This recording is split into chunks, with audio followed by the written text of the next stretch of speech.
வள்ளியூர்ல ஒரு அதிசயமான ஒரு அம்மன் இருக்காங்க. அந்த அம்மனோட பேர் வந்து 3 யுகம் கண்ட அம்மன் அப்படின்னு சொல்லி பேர். இந்த 3 யுகம் அப்படிங்கிறது என்ன யுகம்? அதாவது நம்மளுடைய வாழ்க்கையில வந்து இப்ப கலியுகம் நடந்துட்டு இருக்கு. அதற்கு முன்னால 3 யுகம் இருந்திருக்கு அப்படின்னு சொல்றோம். அந்த 3 யுகமும் வாழ்ந்த ஒரு அம்மன் அப்படிங்கக்கூடிய ஒரு கதை தான் இன்னைக்கு வள்ளியூர்ல இருக்கு.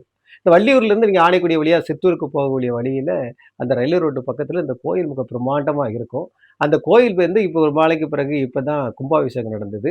கும்பாபிஷேகம் நடந்த பிறகு வருகிற ஆடி கடைசி செவ்வாய்க்கிழமை அன்னைக்கு 50 வருடத்துக்கு பிறகு கொடை விழா நடக்குது.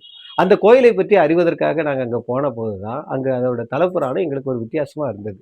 ஏன்னு கேட்டீங்க அப்படின்னு சொன்னா, ஐவர் ராஜாக்கள் அப்படிங்கிறவங்க வந்து நம்ம வள்ளியூரை வந்து ஆண்டவங்க. அவங்க காஞ்சிபுரத்துல இருந்து அங்கிருந்து வரும்போது பார்த்தீங்கன்னா, குழந்தை வரம் இல்லைன்னு அவருடைய தந்தை பாண்டியராஜா வந்து தவம் இருந்து 5 குழந்தைகளை பெற்று, அந்த 5 குழந்தைகளில் மூத்தவன் குலசேகர பாண்டியனுக்கு வந்து ஒரு பெண்ணால வந்து அவனுக்கு வந்து சாபம் இருக்கு அப்படின்னு சொல்லி கன்னியாகுமரிக்கு வந்து அந்த சாபத்தை தீர்ப்பதற்காக வருவான்.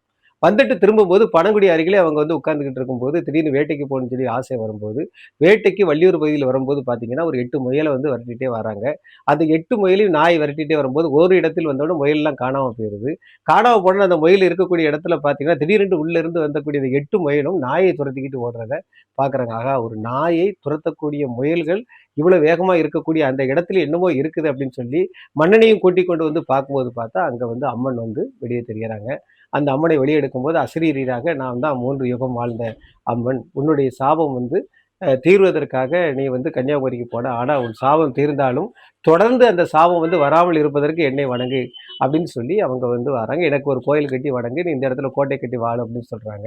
அந்த குலசேகர மன்னன் வந்து கோட்டை கட்டி அந்த பகுதியில வந்து குடியிருந்து அம்மனுக்கும் கோயிலை கட்டுகிறார். இதுதான் அந்த அம்மனுடைய வரலாறு. அந்த அம்மன் வந்து வள்ளியூருக்கு வந்த வரலாறு. அதோட மட்டும் இல்லாம கடைசியில நடந்த ஒரு சம்பவம் என்ன அப்படின்னு சொன்னா, எப்படி வந்து பத்திர தீபம் அப்படிங்கக்கூடிய தீபம் வந்து நெல்லையப்பர் கோயில் நடந்துகிட்டு இருக்கும்போது, இந்த கோயில்ல இருக்கக்கூடிய அ கொ கதவ வந்து அர்ச்சகர் திறக்கும்போது பார்த்தீங்க அப்படின்னு சொன்னா, அங்க ஒரு வந்து அபூர்வமான ஒரு சம்பவம் நடந்திருக்கு. அந்த சம்பவம் என்ன அப்படின்னு சொன்னா, அதான் முதல் நாள் அடைய வைத்த தீபம் வந்து எரிஞ்சுகிட்டே இருக்கு. அது மட்டும் இல்ல அணைந்து அணைந்து 7 தடவ அந்த தீபம் எரிஞ்சிருக்கு.